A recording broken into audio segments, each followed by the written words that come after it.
നമുക്കൊരു വചനം വായിക്കാം. 2 കൊരിന്ത്യർ 5-ാം അധ്യായം 11-ാം വാക്യം. 2 കൊരിന്ത്യർ 5:11. ആകയാൽ കർത്താവിനെ ഭയപ്പെടണമെന്ന് അറിഞ്ഞിട്ട് ഞങ്ങൾ മനുഷ്യരെ സമ്മതിപ്പിക്കുന്നു. നമുക്ക് പ്രാർത്ഥിക്കാം. കർത്താവേ, ഞങ്ങൾക്ക് ഇന്ന് നൽകിയ വചനത്തിനായി സ്തോത്രം. വചനത്തിലൂടെ പരിശുദ്ധാത്മാവ് ഇടപെടണമേ. ഞങ്ങൾ കർത്താവെ ഒന്നുകൂടെ കർത്താവിനോട് അടുക്കുവാൻ തക്കവണ്ണം പരിശുദ്ധാത്മാവ് സംസാരിക്കണം. യേശുവിൻ്റെ നാമത്തിൽ തന്നെ ആമേൻ. ദൈവത്തിൻ്റെ എല്ലാ മഹത്വം കൊടുക്കാം. ഇവിടെ നാം വായിച്ചു, ആകയാൽ കർത്താവിനെ ഭയപ്പെടണം എന്നറിഞ്ഞിട്ട് ഞങ്ങൾ മനുഷ്യരെ സമ്മതിപ്പിക്കുന്നു. ആകയാൽ കർത്താവിനെ ഭയപ്പെടണം എന്നറിഞ്ഞിട്ട് ഞങ്ങൾ മനുഷ്യരെ സമ്മതിപ്പിക്കുന്നു. ആകയാൽ എന്ന് പറഞ്ഞതുകൊണ്ട് അതിന് തൊട്ടു മുമ്പ് വിവരിച്ചിരിക്കുന്ന വസ്തുതകളുടെ വെളിച്ചത്തിൽ നാം ദൈവത്തെ ഭയപ്പെടണം. അങ്ങനല്ലേ അതിൻ്റെ അർത്ഥം? ആകയാൽ കർത്താവിനെ ഭയപ്പെടണം എന്ന് ഞങ്ങൾ അറിഞ്ഞു. ഈ ഭയം മനുഷ്യർക്കുണ്ടാകണം. അതിന് ഞങ്ങൾ വചനത്തിലൂടെ നിങ്ങളെ സമ്മതിപ്പിക്കുകയാണ്. ആകയാൽ അതിന് തൊട്ട് മുമ്പ് പറഞ്ഞത് എന്തുവാ? കൂടാരമായ ഞങ്ങളുടെ ഭൗമഭവനം അഴിഞ്ഞുപോയാൽ കൈപ്പണിയല്ലാത്ത നിത്യഭവനമായി ദൈവത്തിന്റെ ദാനമായ ഒരു കെട്ടിടം ഞങ്ങൾക്ക് സ്വർഗത്തിലുണ്ടെന്ന് അറിയുന്നു. ഈ കൂടാരത്തിൽ ഞരങ്ങിക്കൊണ്ട് ഞങ്ങൾ നഗ്നരായിട്ടല്ല ഉടുപ്പുള്ളവരായിട്ടിരിക്കുന്നുവെങ്കിൽ സ്വർഗീയമായ ഞങ്ങളുടെ പാർപ്പിടം മീതെ ധരിപ്പാൻ ഇച്ഛിക്കുന്നു. ഉരുവാനല്ല മർത്യമായത് ജീവനാൽ നീങ്ങിപ്പോകേണ്ടതിന് മീതെ ഉടുപ്പാൻ ഇച്ഛിക്കിയാൽ ഞങ്ങൾ ഈ കൂടാരത്തിൽ ഇരിക്കുന്നിടത്തോളം ഭാരപ്പെട്ട് ഞരങ്ങുന്നു. അതിന് ഞങ്ങളെ ഒരുക്കിയത് ആത്മാവിനെ അച്ചാരമായി തന്നിരിക്കുന്ന ദൈവം തന്നെ. കാഴ്ചയാലല്ല വിശ്വാസത്താൽ അത്രേ ഞങ്ങൾ നടക്കുന്നത്.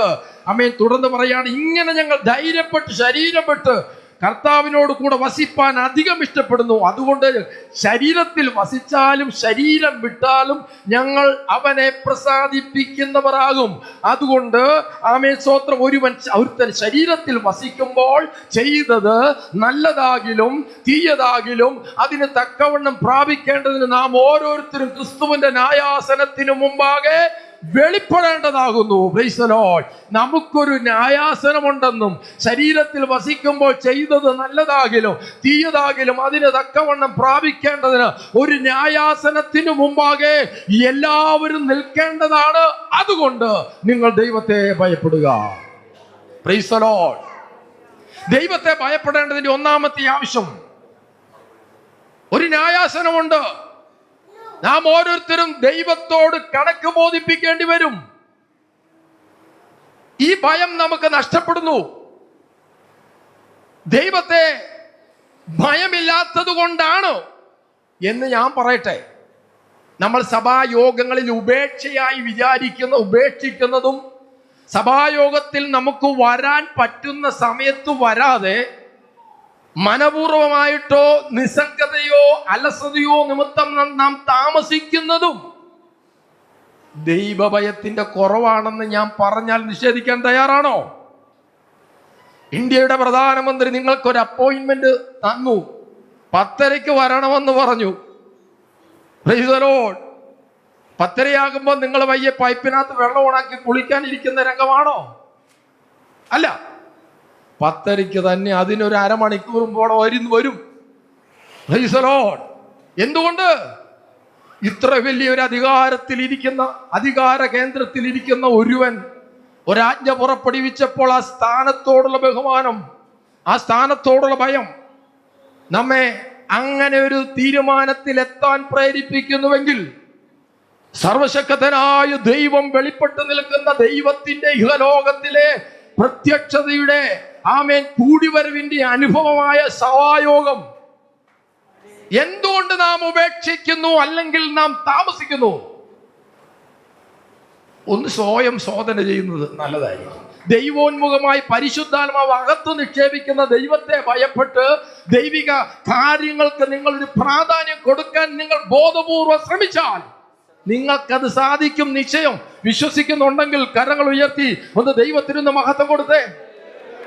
നമ്മുടെ തീരുമാനങ്ങൾ ദൈവത്തെ ഭയപ്പെടുന്ന ഒന്നാമത്തെ തീരുമാനം, ഒരു ന്യായാസനമുണ്ട്. നിങ്ങൾക്കറിയാമോ, അപ്പോസ്തലനായ പൗലോസ്, ദേശാധിപതിയായ ഫേലിക്സ്, അക്കാലത്തെ ഒരു ഗവർണർ, ഫേലിക്സിന്റെ മുമ്പാകെ അപ്പോസ്തലനായ പൗലോസിനെ കൊണ്ടുവന്നപ്പോൾ ഫേലിക്സിന്റെ അദ്ദേഹം ഒരു ജാതീയനാണ്. അദ്ദേഹത്തിന്റെ ഭാര്യ യഹൂദ സ്ത്രീയായ ദുർസില്ല, എന്തുവാ പേരറിയാവുന്ന ആരെങ്കിലും ഉണ്ടോ? ആർക്കും അറിയില്ലേ? ദുർസില്ല, യഹൂദ സ്ത്രീയായ അദ്ദേഹത്തിന്റെ ഭാര്യയുമായി ഒന്ന് പൗലോസിന്റെ പ്രസംഗം കേൾക്കുക. അദ്ദേഹം നീതി, ഇന്ദ്രിയം, വരുവാനുള്ള ന്യായവിധി എന്നിവയെ സംബന്ധിച്ച് പറഞ്ഞപ്പോൾ ഫേലിക്സിന് ഭയമുണ്ടായി. മതി, നിർത്ത്, ഞാൻ വേണമെങ്കിൽ നിന്നെ വിളിപ്പിച്ചോളാന്ന് പറഞ്ഞു. Price the Lord. എന്തു പറഞ്ഞു? നീതി, ഇന്ദ്രിയം, വരുവാനുള്ള ന്യായവിധി എന്നിവയെ സംബന്ധിച്ച് പൗലോസ് സുവിശേഷത്തിന്റെ വെളിച്ചത്തിൽ പ്രസംഗിക്കാൻ തുടങ്ങിയപ്പോൾ ഭയമുണ്ടായി കഴിഞ്ഞപ്പോൾ ഇതിനെ കേട്ടോണ്ട് പോയാൽ ഞാൻ ഇനി ജീവിക്കുന്ന നിലയിൽ ജീവിക്കാൻ പറ്റത്തില്ല. പൗലോസിന്റെ ഉപദേശത്തെ എന്റെ അന്തരാത്മാവിൽ കയറി പിടിച്ചാൽ ഞാൻ ഇപ്പോൾ ജീവിക്കുന്ന നിലയിൽ ജീവിക്കാൻ പറ്റത്തില്ലെന്ന് മനസ്സിലായപ്പോ പറഞ്ഞു, പ്രസംഗം ഇപ്പം വേണ്ട, ഞാൻ ആവശ്യമുണ്ടെങ്കിൽ നിന്നെ വിളിപ്പിക്കാം, ഇപ്പൊ പൊക്കോ. അങ്ങനെയാണോ തീരുമാനം? നന്നാവാനാണോ തീരുമാനം? അതോ നമ്മുടെ സ്വന്തം ജഡത്തിന്റെ താല്പര്യത്തിൽ മുമ്പോട്ട് പോകാനാണോ തീരുമാനം? ഞാൻ പറയട്ടെ, വിശുദ്ധന്മാരുടെ പാപത്തെ ദൈവം ക്ഷമിക്കും. പ്രാർത്ഥിച്ചാൽ വിശുദ്ധ പാപമുണ്ടോ? ഹല്ലേലൂയ. വിശുദ്ധന്മാരുടെ പാപം അവൻ ഏറ്റുപറഞ്ഞ് കർത്താവിനോട് ക്ഷമ ചോദിക്കുമ്പോൾ യേശു ക്രിസ്തുവിന്റെ രക്തത്തിന്റെ ആനുകൂല്യം അവന് ലഭിക്കും, പാപം ക്ഷമിക്കും.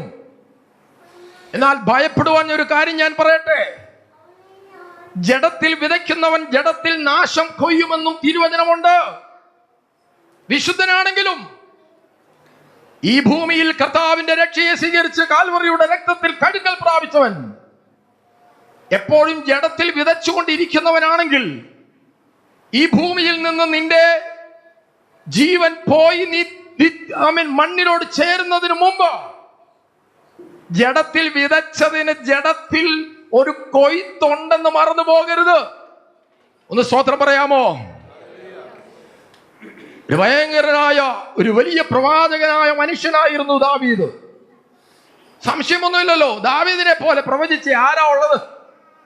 22-ാം സങ്കീർത്തനം, മശിഹൈക സങ്കീർത്തനം, യേശു ക്രിസ്തുവിന്റെ ക്രൂശു മരണത്തെ പ്രവചനാത്മാവിൽ എഴുതിയ മനുഷ്യനാണ് ദാവീദ്. ദൈവത്തോട് കൂടെ നടന്നവൻ, ദൈവത്തിന്റെ ഹൃദയപ്രകാരമുള്ള മനുഷ്യൻ. ബേർശേബ എന്നുള്ള ഒരു സ്ത്രീ മുഖേന പാപത്തിന്റെ വീഴ്ചയ്ക്കകത്ത് പെട്ടപ്പോൾ അത് സ്ത്രീയുടെ കുഴപ്പമല്ല. പണ്ട് ദാവീദ് സ്തോത്രം ശൗലിനെ പേടിച്ചൊരു കാലഘട്ടത്ത് പാറമടകളിലും മാളങ്ങളിലും വനാന്തരത്തിലും ഒക്കെ കഴിഞ്ഞപ്പോൾ ദാവീദ് എഴുതിയ സങ്കീർത്തനമുണ്ട്. അവിടെ പറയുന്നു, ഞാൻ രാവിലെയും ഉച്ചയ്ക്കും വൈകുന്നേരത്തും നിന്നോട് പ്രാർത്ഥിക്കും, അർദ്ധരാത്രിയിൽ ഞാൻ ഉയർന്ന് എന്റെ ദൈവത്തിന് സ്തോത്രം ചെയ്യും. അങ്ങനെ എപ്പോഴും ദൈവത്തോട് കൂടി ചേർന്ന് നടന്ന ഭക്തനായ മനുഷ്യൻ, ദൈവത്തിന്റെ ഹൃദയപ്രകാരമുള്ള മനുഷ്യൻ. എന്നാൽ മാളത്തിൽ നിന്നും മാളികയിലേക്ക് തന്റെ ജീവിതം മാറിയപ്പോൾ തന്റെ പ്രാർത്ഥനയുടെ ക്രമം വിട്ടുപോയി. മാളത്തിൽ നിന്നും മാളികയുടെ ആനുകൂല്യത്തിൽ മാളികയിൽ അവൻ വസിക്കുമ്പോൾ പള്ളിമെത്തയിൽ കിടന്നുറങ്ങിയിട്ട് വൈകുന്നേരമായപ്പോൾ പ്രാർത്ഥിക്കുന്ന സമയങ്ങളെല്ലാം പോയി. വൈകുന്നേരമായപ്പോൾ കാണരുതാത്തത് കാണുവാൻ വേണ്ടി അവന്റെ കണ്ണിനെ അവൻ പായിച്ചു. അവന്റെ കണ്ണ് ചെന്ന് ഉടക്കിയ സ്ഥലത്തേക്ക് അവൻ ഒരാളെ അയച്ചു. കണ്ണ് ചെന്ന് ഉടക്കിയ സ്ഥലത്ത് ഒരാളെ അയച്ച് അവിടെ നിന്ന് ഒരാളെ അവന്റെ പള്ളിമത്തയിൽ കൊണ്ടുവന്നു. അവൻ പാപത്തിൽ വീണുപോയി. പാപത്തിൽ വീണുപോയി എന്ന് മാത്രമല്ല, പാപത്തിന് പങ്കാളിയായ ബേർശേബയെ അവൻ വിവാഹം ചെയ്തപ്പോൾ കുഴലൂത്തുകാരായ രാജധാനിയിലുള്ള കുഴലൂത്തുകാർ പാടി, ഞങ്ങളുടെ രാജാവ് എത്ര നല്ല രാജാവാ,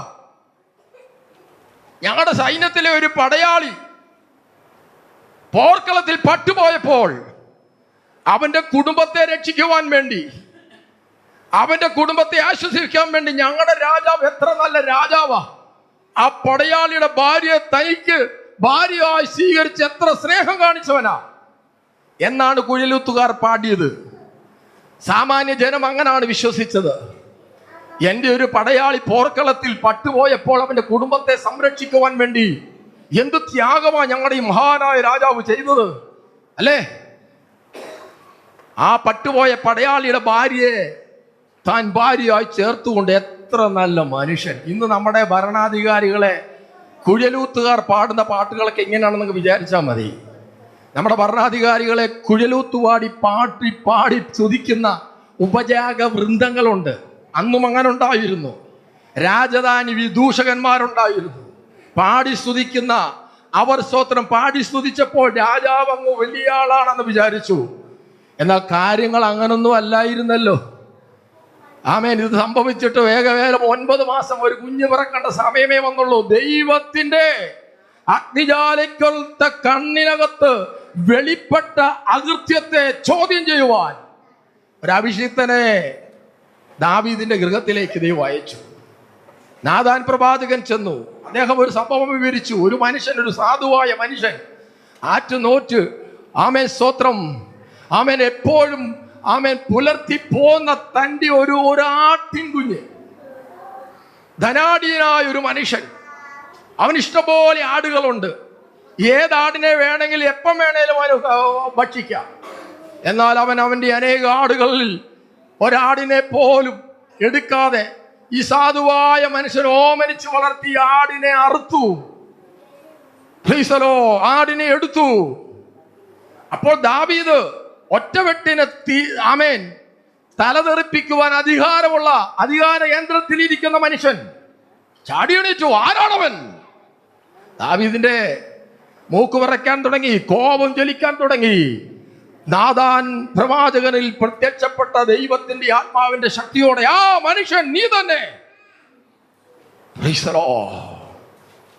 പിന്നെ നാഥാൻ പറയുന്ന കാര്യങ്ങൾ ഭയത്തോടെ മാത്രമേ നമുക്ക് കേൾക്കാൻ കഴിയത്തുള്ളൂ. നീ ഇത് രഹസ്യത്തിൽ ചെയ്തു, എന്നാൽ നിനക്കെതിരെ നട്ടുച്ച നേരത്ത് സൂര്യന്റെ വെളിച്ചത്തിൽ നിന്റെ കുടുംബത്തിൽ ഇത് സംഭവിക്കാൻ പോവുകയാണ്. നീ ഒരെണ്ണത്തെ അല്ലേ എടുത്തത്. ദാവീദ് ഇങ്ങനെ പറയുന്നുണ്ട്, ആ സാധുവായ മനുഷ്യന്റെ ഒരാടിനെ എടുത്തപ്പോൾ അതിനു വേണ്ടി പകരം 4 ആടിനെ കൊടുക്കണം എന്ന് പറഞ്ഞ് ശോഭിച്ച് ദാവീദ് എണീറ്റു. ദാവീദ് പറഞ്ഞത് പഴയ നിയമത്തിലെ പ്രമാണമാണ്. ഒന്നിനെ എടുത്തു കഴിഞ്ഞാൽ പകരം 4 എണ്ണത്തെ കൊടുത്തോണം. പ്രമാണമൊക്കെ ശരിയാണ്. Price the Lord. പ്രമാണത്തിൽ തന്നെയാണ് പിന്നെ കാര്യങ്ങൾ നടന്നത്. നാഥാൻ പ്രവാചകൻ പറഞ്ഞു, നീ ഇത് രഹസ്യമായി ചെയ്തു. നിന്റെ ഭവനത്തിനകത്ത് നിന്റെ കൂട്ടാളി സൂര്യന്റെ വെളിച്ചത്തിൽ നട്ടുച്ചയ്ക്ക് ഇത് പരസ്യമായി ചെയ്യാൻ പോവുകയാണ്. ദൈവങ്ങളെ സംഭവിച്ചതറിയാമോ? ഒരാടിന് പകരം 4 ആടിനെ എടുത്തോളാൻ പറഞ്ഞു. പിന്നീട് ദാവീദിന്റെ കുടുംബത്തിൽ നടന്ന 4 കൊലപാതകങ്ങൾ അല്ലേ? പേരുകളൊന്നും ഞാൻ ഓർക്കുന്നില്ല. അബ്നേർ കൊല്ലപ്പെടുന്നു, മകൻ കൊല്ലപ്പെടുന്നു. അബ്ശാലോം അടിച്ചു കൊന്നു. അബ്ശാലോം കരുവേലകത്തിന്റെ മേൽ പെടുമരണം പ്രാപിക്കുന്നു. അദോനിയ. പിന്നെ 4 ദാവീദിന്റെ 4 മക്കൾ, പേരെനിക്ക് ഓർമ്മയില്ല. 4 പേരും പെടുമരണം സംഭവിച്ചു പോകുന്നു. ഇത് വരത്തുപോക്ക് ശക്തിയുടെ സ്വാധീനമല്ല, അറബിക്കെട്ടിന്റെ സ്വാധീനമല്ല, ആഭിചാരത്തിന്റെ സ്വാധീനമല്ല. ഇത് ദൈവകോപത്തിന്റെ നിവൃത്തീകരണമാണ് അവിടെ സംഭവിച്ചത്. മനസ്സിലായെങ്കിൽ കരങ്ങൾ ഉയർത്തി ദൈവത്തിനൊന്ന് സ്തോത്രം ചെയ്താട്ടെ. നീതിയോടെ വിധിക്കുന്ന ഒരു ന്യായാധിപനുണ്ട്. Price the Lord. പിന്നീട് സംഭവിച്ചത് നിങ്ങൾക്കറിയണോ? ദാവീദിന്റെ മകനായ അബ്ശാലോം, എന്റെ അപ്പന്റെ മുമ്പിൽ ഞാൻ ഏറ്റവും നിന്ദ്യനായി തീരാൻ എന്തു ചെയ്യണമെന്ന് തനിക്ക് ഉപദേശിച്ചു തരുന്ന ആളുകളോട് ചോദിച്ചു. അയാൾ പറഞ്ഞു കൊടുത്തു, നിന്റെ അപ്പന്റെ ഭാര്യമാരുണ്ടല്ലോ, അവരെ നീ തെരുവിൽ ടെന്റുകൾ പോലെ കെട്ടി മനുഷ്യന്റെ മുമ്പിൽ പറയാൻ പറ്റാത്ത ഏറ്റവും നിന്ദ്യമായ നിലയിൽ അപ്പന്റെ ഭാര്യമാരെ നട്ടുച്ച വെളിച്ചത്തിൽ സൂര്യന്റെ കീഴെ പറയാൻ അറയ്ക്കത്തക്ക നിലയിലുള്ള പ്രവൃത്തിയിലേക്ക് അബ്ശാലോം തിരിഞ്ഞെങ്കിൽ ഇത് സ്തോത്രം ആഭിചാരത്തിന്റെ ഫലമല്ല കേട്ടോ. ഇത് മന്ത്രവാദത്തിന്റെ ഫലമല്ല, പൈശാചിക പോരല്ല, ദൈവത്തിന്റെ ന്യായവിധിയുടെ ഒരു രൂപമാണ്. Price the Lord. ദൈവത്തെ ഭയപ്പെടുക, ദൈവത്തെ ഭയപ്പെടുക, ദൈവത്തെ ഭയപ്പെടുക. കരങ്ങൾ ഉയർത്തി ദൈവത്തിനൊന്ന് സ്തോത്രം ചെയ്യാമോ? ന്യായവിധി നടത്തുന്ന ഒരു ദൈവമുണ്ട്. ഈ ന്യായവിധി ദൈവഗൃഹത്തിൽ ആരംഭിപ്പാൻ സമയമായെങ്കിൽ അഭക്തന്റെയും സുവിശേഷം അനുസരിക്കാത്തവന്റെ ഗതി എന്താകും എന്നാണ് പൗലോസ് അപ്പോസ്തലൻ ചോദിക്കുന്നത്. ഒരുവൻ ശരീരത്തിൽ വസിക്കുമ്പോൾ ചെയ്തത് നല്ലതാകിലും തീയതാകിലും അതിന് തക്കവണ്ണം പ്രാപിക്കേണ്ടതിന് നാം എല്ലാവരും ക്രിസ്തുവിന്റെ ന്യായാസനത്തിന് മുമ്പാകെ വെളിപ്പെടേണ്ടതാകുന്നു. പൗലോസ് ദാവീദ് ആരാ? ദാവീദിന്റെ പുത്രനായ യേശു ക്രിസ്തുവിന്റെ, അബ്രഹാമിന്റെ പുത്രനായ ദാവീദിന്റെ പുത്രനായ യേശു ക്രിസ്തുവിന്റെ വംശാവലി. ആ മനുഷ്യനാ ദാവീദ്. ദാവീദിന്റെ പുത്രനായി ജനിച്ചിട്ട് മരിച്ചു ഉയർത്തെഴുന്നേറ്റ് യേശു ക്രിസ്തുവിനെ ഓർത്തുകൊള്ളുക, അതാണ് ഞങ്ങളുടെ സുവിശേഷം. ആ മനുഷ്യനാണ് ദാവീദ്.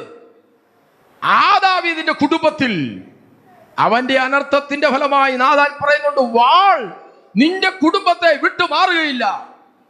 അതുവരെ അവൻ മാളത്തിനകത്ത് കടന്നാലും പാറമടക്കിൽ കടന്നാലും ദൈവത്തെ ആരാധിച്ച് സ്തുതിച്ചു. എന്നാൽ തന്നിൽ നിന്നും വന്ന ഈ അനർത്ഥത്തിന്റെ ഫലമായി ദൈവശാപത്തിന്റെ വാക്കുകൾ വീണപ്പോൾ അതെല്ലാം പിന്നീട് ദാവീദിന്റെ കുടുംബത്തിൽ കാണുകയാണ്. അല്ലേ, വാള് നിന്റെ കുടുംബത്തെ വിട്ടു മാറുകയില്ല. നീ ഇത് പരസ്യമായി, നീ ഇത് രഹസ്യച്ചത് പരസ്യമായി നിന്റെ ജീവിതത്തിൽ സംഭവിക്കാൻ പോവുകയാണ്. ദൈവമക്കളെ, ദാവീദ് ആരാ എന്ന കർത്താവിന് വിചാരിക്കരുതോ? എന്റെ ക്രൂശ് മരണത്തെ സംബന്ധിച്ചുള്ള സങ്കീർത്തന കാവ്യം എഴുതി എന്റെ അഭിഷിക്തനല്ലേ. ഇവന്റെ കാര്യത്തിൽ ഞാനൊന്ന് കണ്ണടയ്ക്കാമെന്ന് ദൈവം വിചാരിച്ചില്ല. 22-ാം സങ്കീർത്തനം നിങ്ങൾ എഴുതി വായിക്കണം. യേശു ക്രിസ്തുവിന്റെ ക്രൂശ് മരണത്തെ ആത്മാവിൽ കണ്ടുകൊണ്ട് ദാവീദ് എഴുതിയതാണ് 22-ാം സങ്കീർത്തനം. അത്ര അഭിഷിക്തനാണ്. Price the Lord. ആ മനുഷ്യന്റെ ജീവിതത്തിൽ ദൈവത്തിന്റെ ന്യായവിധിയുടെ കാമേൻ സ്വത്രം ഇടപെടലുകൾ ഉണ്ടായോ? അങ്ങനെയാണെങ്കിൽ നാം ആരാണ്? Price the Lord. ദൈവത്തെ ഭയപ്പെടുക. ഞാൻ വീണ്ടും പറയട്ടെ, നീ ദൈവത്തെ ഭയപ്പെടുക. ദൈവത്തെ ഭയപ്പെട്ടാൽ നിന്റെ തലമുറ ദൈവത്തെ ഭയപ്പെടും. നീ ദൈവിക കാര്യങ്ങൾക്ക് ജീവിതത്തിൽ പ്രാധാന്യം കൊടുക്കുക. അങ്ങനാണെങ്കിൽ നിന്റെ തലമുറ അത് കണ്ട് പഠിക്കുമെന്ന് കർത്താവിന്റെ ദാസൻ ജിജോയിലൂടെ കേട്ടല്ലോ. ദൈവമക്കളെ, ഇതിനെല്ലാം നമ്മുടെ ജീവിതത്തിൽ ഇതുപോലെ ഒത്തിരി സംഭവങ്ങൾ പറയാനുണ്ട്. ദൈവത്തെ ഭയപ്പെടാതെ എല്ലാം അറിയുന്ന ആളാ. എന്നാൽ മാളത്തിനകത്ത് കഴിഞ്ഞപ്പോൾ അവന് രാവിലെയും ഉച്ചയ്ക്കും വൈകിട്ടും അർദ്ധരാത്രിയിൽ അലാറം വെച്ച് എണീറ്റ് ദൈവത്തിന് സ്തോത്രം ചെയ്യുന്ന ഭക്തനായ മനുഷ്യൻ മാളത്തിനകത്തുനിന്ന് മാളികയിലേക്ക് കയറിയപ്പോൾ അവന്റെ പ്രാർത്ഥന നിന്നു. ഞാൻ നിങ്ങളോടൊരു ആത്മാർത്ഥമായ ഒരു ചോദ്യം ചോദിച്ചോട്ടെ. മാളത്തിനകത്ത് കഴിയുന്ന പോലെ ജീവിത ദുരിതങ്ങളും കഷ്ടപ്പാടുകളും പ്രതികൂലങ്ങളും ജീവിതത്തിൽ വന്നപ്പോഴല്ലായിരുന്നോ നിങ്ങൾ ദൈവത്തെ കൂടുതലായി സ്നേഹിച്ചതും പ്രാർത്ഥിച്ചതും ആരാധിച്ചതും ആ ഒരു കാലഘട്ടത്തിൽ അല്ലായിരുന്നോ? സൗകര്യങ്ങൾ തന്നപ്പോൾ മാളികയുടെ പോലെയുള്ള അനുഭവങ്ങൾ തന്നപ്പോൾ നിന്റെ പ്രാർത്ഥന നിന്നുപോയോ? നിന്റെ ആരാധന നിന്നുപോയോ? ദൈവത്തോടുള്ള നിന്റെ സമർപ്പണത്തിന് ഇടിവ് വന്നോ? പരിശോധിക്കേണ്ടിയിരിക്കുന്നു. അനേക സംഭവങ്ങൾ നമുക്ക് ദൃഷ്ടാന്തമായി തിരുവചനത്തിൽ രേഖപ്പെടുത്തിയിരിക്കുന്നത് വായിച്ച് രസം കിട്ടിയിട്ട് പ്രസംഗ വിഷയമാക്കാനല്ല. നമ്മുടെ ജീവിതത്തിൽ ദൈവത്തെ ഭയപ്പെടുക. Price the Lord. ദൈവമക്കളെ, ഇങ്ങനെ ഓരോരോ എത്ര അനുഭവങ്ങൾ ദാവീദിന്റെ ജീവിതത്തിൽ ഉണ്ടായി. ദാവീദ് ഒരു ഭാഗത്ത് പറയുന്നുണ്ട്, എന്റെ നാവ് അണ്ണാക്കോട് പറ്റിയിരിക്കുന്നു. ചില വാക്കുകളുണ്ട്, തന്റെ ശരീരത്തിൽ വന്നിരിക്കുന്നതായ ചില രോഗങ്ങൾ, എന്റെ വ്രണങ്ങൾ ചീഞ്ഞു നാറുന്നു എന്ന ആ നിലകളിലുള്ള വാക്കുകളുണ്ട്. എവിടെയൊക്കെയോ തന്റെ ശരീരത്തിന്റെ പ്രൈവറ്റ് പാർട്ടുകളിൽ ഒരുപക്ഷെ ഏതെങ്കിലും രോഗത്തിന്റെ ശക്തികൾ വേട്ടയാടി കാണും. ജഡത്തിൽ വിതയ്ക്കുന്നവൻ ജഡത്തിൽ നാശം കൊയ്യും. Praise the Lord. നിന്റെ വിത എവിടെയാണ്? ദൈവത്തെ ഭയപ്പെടുന്നുവോ? മുഖപക്ഷം കൂടാതെ ഓരോരുത്തരുടെ പ്രവൃത്തികൾക്കനുസരിച്ച് വിധിക്കുന്നവനെ നിങ്ങൾ പിതാവ് എന്ന് പറയുന്നുവെങ്കിൽ നിങ്ങളുടെ പ്രവാസകാലം ഭയത്തോടെ കഴിപ്പീൻ. Price the Lord. ഇത് പ്രവാസകാലമാ. വിസിറ്റ് വിസയിൽ മറ്റു ദേശത്തേക്ക് പോകുമ്പോൾ റിട്ടേൺ ടിക്കറ്റ് കൂടെ കയ്യിലുണ്ട്, അല്ലേ? വിസിറ്റ് വിസയിൽ മറ്റു ദേശങ്ങളിലേക്ക് പോകുമ്പോൾ തിരിച്ചു പോരേണ്ട റിട്ടേൺ ടിക്കറ്റ് കൂടെ കയ്യിലുണ്ട്. അങ്ങനെയാണെങ്കിൽ നമ്മുടെ പ്രവാസകാലമാണിത്. റിട്ടേൺ ടിക്കറ്റ് ഡേറ്റ് നിനക്കറിയത്തില്ല, ദൈവത്തിന്റെ കയ്യിലുണ്ട് കേട്ടോ. Price the Lord. ദൈവത്തെ ഭയപ്പെടുക. ദൈവത്തെ ഭയപ്പെടുക. ഈ റിട്ടേൺ ടിക്കറ്റിന്റെ ഡേറ്റ് നിനക്കറിയത്തില്ലേ? നിനക്ക് വേണ്ടിയുള്ള റിട്ടേൺ ടിക്കറ്റ് ഉണ്ട്. എപ്പോൾ ഈ ടിക്കറ്റ് നിന്റെ മുമ്പിലോട്ട് പ്രത്യക്ഷപ്പെടും? അതുകൊണ്ട് മുഖപക്ഷം കൂടാതെ ഓരോരുത്തരെയും ആ വാക്കൊന്ന് കറക്റ്റ് ഒന്ന് വായിക്കാമോ? എവിടെയാന്ന് മുഖപക്ഷം കൂടാതെ നമ്മളെ അതിന്റെ റെഫറൻസ് ഒന്ന് പറഞ്ഞേ. 1 പത്രോസ് 1-ാം അധ്യായം 17-ാം വാക്യം. മുഖപക്ഷം കൂടാതെ ഓരോരുത്തരുടെ പ്രവൃത്തിക്ക് തക്കവണ്ണം ന്യായം വിധിക്കുന്നവനെ നിങ്ങൾ പിതാവ് എന്ന് വിളിക്കുന്നുവെങ്കിൽ നിങ്ങളുടെ പ്രവാസകാലം ഭയത്തോടെ കഴിപ്പീൻ. ഓരോരുത്തരും അവന്റെ പ്രവൃത്തിക്ക് തക്കവണ്ണം ന്യായം വിധിക്കുന്നവനാണ് നിങ്ങളുടെ പിതാവ്. അങ്ങനെയാണെങ്കിൽ എന്ത് ചെയ്യണം? നിങ്ങളുടെ ഈ പ്രവാസകാലം എന്ത് ചെയ്യണം? ഭയത്തോടെ കഴിപ്പിൻ. എന്ന് പറഞ്ഞാൽ ഒരു വല്ലാത്ത ഭയം നമ്മെ പിടികൂടിയിട്ട് പുറത്തിറങ്ങാൻ മേലാതെ നമ്മളെ എന്തെങ്കിലും കണ്ടാൽ ഉടനെ തല്ലിക്കൊല്ലാൻ നിൽക്കുന്ന ക്രൂരനായ ഒരു മനുഷ്യനെ പോലെ ദൈവത്തെ കാണണമെന്നല്ല അതിന്റെ അർത്ഥം. ദൈവത്തിന്റെ സ്നേഹത്തിന്റെ ആഴത്തെ മനസ്സിലാക്കിയാൽ അതിൽ നിന്നും നിന്റെ അകത്ത് വരുന്ന ഒരു ഭയമുണ്ടല്ലോ. Price the Lord. എന്റെ സ്നേഹവാനായ ജഡപ്രകാരമുള്ള പിതാവിനെ എനിക്ക് വേണ്ടി സമയാസമയങ്ങളിൽ വേണ്ടതെല്ലാം ഏറ്റവും നന്നായി തരുന്ന എൻ്റെ ജഡപ്രകാരമുള്ള എൻ്റെ പിതാവിനെ ഞാൻ ഭയപ്പെടുന്നത് എന്തിൻ്റെ അടിസ്ഥാനത്തിലാണ്? എന്തിൻ്റെ അടിസ്ഥാനത്തിലാണ്? എനിക്കൊരു തെറ്റ് വന്നാൽ പാത്തു നിന്ന് തൂമ്പാക്കൈക്ക് എന്നെ തല്ലുന്ന ഒരുത്തൻ എന്ന നിലയിലാണോ? ആണോ? അല്ല. Praise the Lord.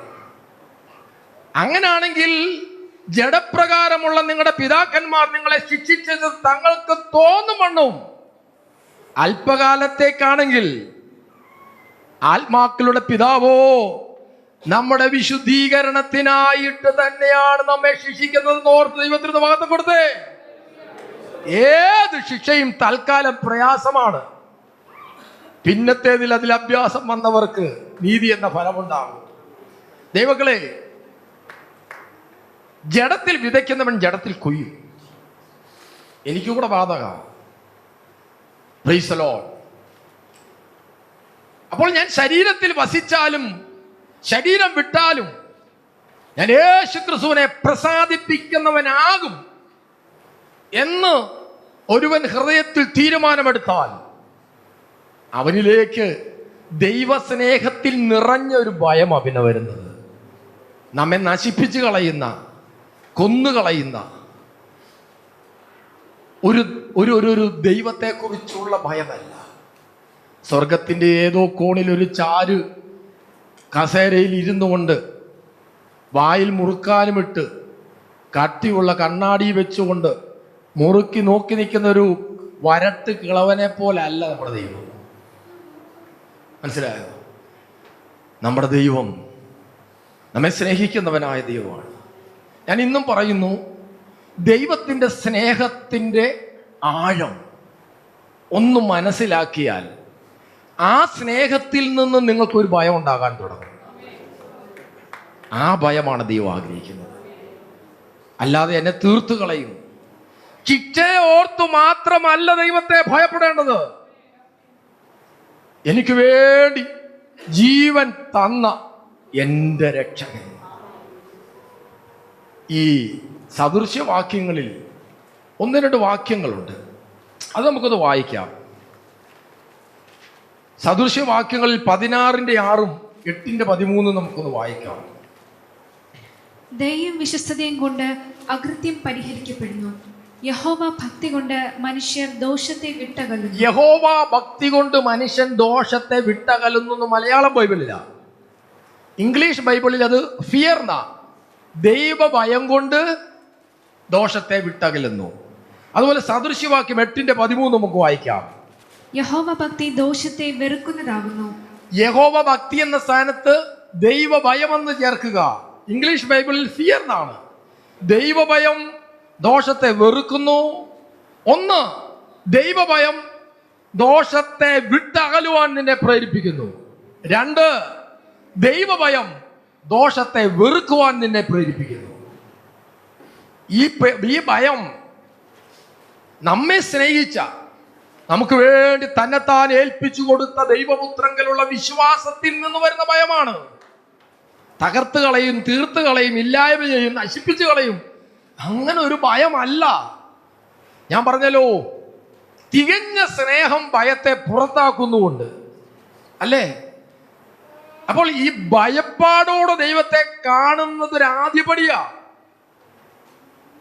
ആ ഭയപ്പാടോടെ ദൈവത്തെ അന്വേഷിച്ചെങ്കിൽ മാത്രമേ ദൈവസ്നേഹത്തിന്റെ ആഴത്തിലേക്ക് കയറി വരാൻ പറ്റത്തുള്ളൂ. ദൈവസ്നേഹത്തിന്റെ ആഴത്തിലേക്ക് കയറി വരുമ്പോൾ പിന്നെ ഭയമല്ല നമ്മെ ഭരിക്കുന്നത്, അവന്റെ സ്നേഹമാണ് നമ്മെ ഭരിക്കുന്നത്. ദൈവഭയത്തെക്കാട്ടിലും എത്രയോ ഉന്നതമായ ഗോപുരമാണ് ദൈവത്തോടുള്ള സ്നേഹം, അല്ലേ? ദൈവഭയത്തെക്കാട്ടിലും എത്രയോ ഉന്നതമാണ് ദൈവത്തോടുള്ള സ്നേഹം. അതുകൊണ്ടാണ് പത്രോസിനോട് യേശുക്രിസ്തു ചോദിച്ചത്, ഇവയിൽ അധികമായി നീ എന്നെ സ്നേഹിക്കുന്നുവോ? ഇവരിൽ അധികമായി എന്നെ ഭയപ്പെടുന്നോ എന്നല്ല ചോദിച്ചത്, ഇവരിൽ അധികമായി എന്നെ സ്നേഹിക്കുന്നുവോ? ദൈവസ്നേഹം നമ്മളിലോട്ട് നിറയട്ടെ. മനുഷ്യന്റെ സ്നേഹമൊക്കെ തൽക്കാലമേ ഉള്ളൂ. മനുഷ്യന്റെ സ്നേഹത്തിനൊക്കെ ക്ഷാമമുണ്ടാകും. മനുഷ്യന്റെ സ്നേഹവും മനുഷ്യന്റെ നമ്മോടുള്ള അംഗീകാരങ്ങളും ഒക്കെ നോക്കിയിരിക്കുമ്പോൾ ദൈവസ്നേഹത്തെ നമുക്ക് തിരിച്ചറിയാൻ പറ്റാതെ പോകും. ദൈവസ്നേഹത്തെ മനസ്സിലായാൽ എല്ലാ ഭയങ്ങളും മാറാൻ തുടങ്ങും. ആമേൻ, സ്തോത്രം. എല്ലാ ഭയങ്ങളും മാറാൻ തുടങ്ങും. Praise the Lord. ആമേൻ. തിരുവചനത്തിൽ നമ്മെ ഓർമ്മിപ്പിക്കുന്നത് പോലെ, ആമേൻ, സ്തോത്രം, സഭാപ്രസംഗി കുറെ വലിയ തത്വങ്ങളൊക്കെ പറഞ്ഞിട്ട് അദ്ദേഹം അവസാനം പറയാണ്, സഭാപ്രസംഗി 12:13, എല്ലാറ്റിൻ്റെ സാരം ഓർക്കുക, ദൈവത്തെ ഭയപ്പെട്ടവന്റെ കൽപ്പനകളെ പ്രമാണിച്ചു കൊള്ളുക, അതാകുന്നു സകല മനുഷ്യർക്കും വേണ്ടുന്നത്. വലിയ തത്വങ്ങളൊക്കെ പറയുക, എല്ലാം മായയാണെന്നൊക്കെ പറയുക. എന്നിട്ട് പറയാണ്, കൺക്ലൂഷൻ ചെയ്യുകയാണ്, എല്ലാത്തിൻ്റെ സാരത്തിലൂടെ ദൈവത്തെ അങ്ങ് ഭയപ്പെടുക. ഞാൻ ആത്മാർത്ഥമായി എന്നോടും നിങ്ങളോടും പരിശുദ്ധാത്മാവ് ചോദിക്കുകയാണ്, നമുക്ക് ദൈവഭയം നഷ്ടപ്പെട്ടതല്ലേ? നാം ദൈവോന്മുഖമായി മുന്നേറാത്തതിൻ്റെ കാര്യം നമ്മുടെ ദൈവഭയം നഷ്ടപ്പെടുന്നതല്ലേ? നമ്മുടെ കുഞ്ഞുങ്ങളെ ദൈവഭയത്തിൽ വളർത്താൻ പറ്റാതെ പോകുന്നതൊരു ദുരന്തമാണെന്ന് കർത്താവിനുദാസൻ പറയുകയുണ്ടായല്ലോ. Praise the Lord. അധികമായ ഒരു മെസ്സേജിൻ്റെ ആവശ്യമൊന്നുമില്ല. ആകയാൽ ദൈവത്തെ ഭയപ്പെടണമെന്നറിഞ്ഞിട്ട് ഞങ്ങൾ മനുഷ്യരെ സമ്മതിപ്പിക്കുന്നു. ദൈവത്തെ ഭയപ്പെടുക. ഒരു ദൈവഭയം നമ്മുടെ ചർച്ചിലുണ്ടാവട്ടെ. ഞാൻ പറഞ്ഞത് എൻ്റെ വാക്കുകളല്ല. ഒരു ദൈവഭയം നമ്മെ പിടിക്കട്ടെ. ജീവിതത്തിൽ എല്ലാറ്റിനും സമയമുണ്ട്. എല്ലാ കാര്യങ്ങളും അതിൻ്റെ പെർഫെക്ഷനിൽ ചെയ്യുവാൻ നിങ്ങൾക്ക് കഴിയുന്നുണ്ട്. എന്നാൽ ദൈവോന്മുഖമായി തിരുവചന വെളിച്ചത്തിൽ നിങ്ങൾ ചെയ്യേണ്ടതായ ദൈവിക കാര്യങ്ങളെ അലസതയോടെ വിചാരിക്കുന്നത് ഭയമില്ലായ്മയുടെ ലക്ഷണമാണ്. Price the Lord. നിങ്ങളെ പ്രാർത്ഥനയ്ക്ക് മുടക്കം വരുന്നത് ദൈവത്തെ ഭയപ്പെടാത്തതും ദൈവത്തെ സ്നേഹിക്കാത്തതിൻ്റെയുമായ ലക്ഷണങ്ങളാണ്. ഒരിക്കൽ വെയിൽസിലെ ഉണർവിന് വലിയ പങ്ക് വഹിച്ച മറ്റേ ഇവാൻ റോബർട്ട് എന്ന ദൈവദാസൻ, അദ്ദേഹത്തിൻ്റെ പിതാവിൻ്റെ സംസ്കാര ശുശ്രൂഷയിൽ നടക്കുമ്പോൾ അദ്ദേഹം പറഞ്ഞ വാക്കുകൾ വളരെ ശക്തമാണ്. ദൈവകൃപയുടെ വലിയ ഒഴുക്കുണ്ടായി. അവിടെ കൂടിയിരുന്ന ആളുകളെല്ലാം മാനസാന്തരപ്പെട്ട് കരയാൻ തുടങ്ങി. ഒരു ശവസംസ്കാര ശുശ്രൂഷ നടക്കുക. അപ്പൻ്റെ ശുശ്രൂഷയുടെ സ്ഥാനത്ത് മകൻ പ്രൈസ് ദി ലോർഡ് പ്രസംഗിച്ച പ്രസംഗം വലിയ ദൈവകൃപയുടെ ഒഴുക്കുണ്ടായി. അപ്പോൾ എന്താ സംഭവിച്ചത്? അദ്ദേഹം പ്രസംഗം കഴിഞ്ഞ് ഇറങ്ങിയപ്പോൾ ഒരു ചെറുപ്പക്കാരൻ അദ്ദേഹത്തിൻ്റെ തോളിൽ തട്ടിയിട്ട് അങ്ങ് പ്രസംഗിക്കുമ്പോൾ ഇത്രമാത്രം വലിയ ദൈവകൃപയുടെ ഒഴുക്കുണ്ടാകുന്നത് എങ്ങനെയാണെന്ന് ചോദിച്ചു. അദ്ദേഹം തിരിച്ചൊരു ചോദ്യം ചോദിച്ചു, സഹോദര, ജീവിതത്തിൽ വന്നിരിക്കുന്നതായ പാപത്തെക്കുറിച്ചും ദൈവത്തിൽ നകന്നുപോയി സംഭവിച്ചതായ പാപത്തെക്കുറിച്ചും അവസാനമായി നിങ്ങൾ അലറി നിലവിളിച്ച് പ്രാർത്ഥിച്ചിട്ട് എത്ര ദിവസമായി?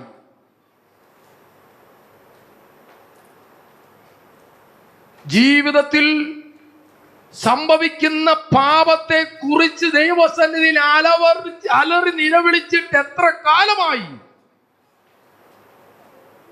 അങ്ങനെ പ്രാർത്ഥിക്കുന്നവന്റെ മേൽ ദൈവത്തിൻ്റെ കൃപയുടെ ഒഴുക്കുണ്ടാകും. ഞാൻ ഇന്ന് പകൽ എന്നോടും നിങ്ങളോടും പരിശുദ്ധാത്മാവ് ആഹ്വാനം ചെയ്യുന്നു. പാപത്തെക്കുറിച്ചുള്ളൊരു ബോധം പരിശുദ്ധാത്മാവ് തരുമ്പോൾ നിന്റെ കുഞ്ഞിൻ്റെ പരീക്ഷ പാസ്സാക്കാൻ നീ ഉപവാസം എടുക്കണ്ട. നിന്റെ കുഞ്ഞിന് ജോലി കിട്ടാൻ നീ ഉപവാസം എടുക്കണ്ട. നിനക്കെവിടാണോ ദൈവഭയം നഷ്ടപ്പെട്ടത്, എവിടാണോ ഏതെങ്കിലുമൊക്കെ പാപം നിന്റെ മേൽ സ്വാധീനം ചെലുത്തിയത്, അതിനെ ഇന്ന് കേൾക്കുന്നതുമായ വചനത്തിലൂടെ, പരിശുദ്ധാത്മാവിന്റെ ഇടപെടലിലൂടെ ആ പാപത്തെക്കുറിച്ച് ദൈവസന്നിധിയിൽ മുഴങ്കാൽ മടക്കി അലറി പ്രാർത്ഥിക്കുകയാണെങ്കിൽ ദൈവകൃപയുടെ വ്യാപാരം നിന്റെ മനസ്സിലും ശരീരത്തിലും ആത്മമണ്ഡലത്തിലും അറിയുവാൻ കഴിയും. വിശ്വസിക്കുന്ന ദൈവമക്കൾ കരങ്ങൾ ഉയർത്തി ദൈവത്തിന് സ്തോത്രം ചെയ്താട്ടെ. അല്പസമയം എല്ലാവരും ദൈവത്തിന് മഹത്വം കൊടുത്താട്ടെ. ദൈവ സാന്നിധ്യത്തിന്റെ വ്യാപാരം അവിടെ നടക്കുന്നു. നിന്റെ കുടുംബ ജീവിതത്തിനകത്ത് നിന്നിൽ പറ്റിയിരിക്കുന്ന തെറ്റുകളെ ഓർത്ത് അലറി വിളിച്ച് ദൈവസന്നിധിയിൽ ഏറ്റുപറയാ. ദൈവത്തോട് നീ പാപം ചെയ്തു, നിന്റെ കൂട്ടാളിയോട് നീ പാപം ചെയ്തു.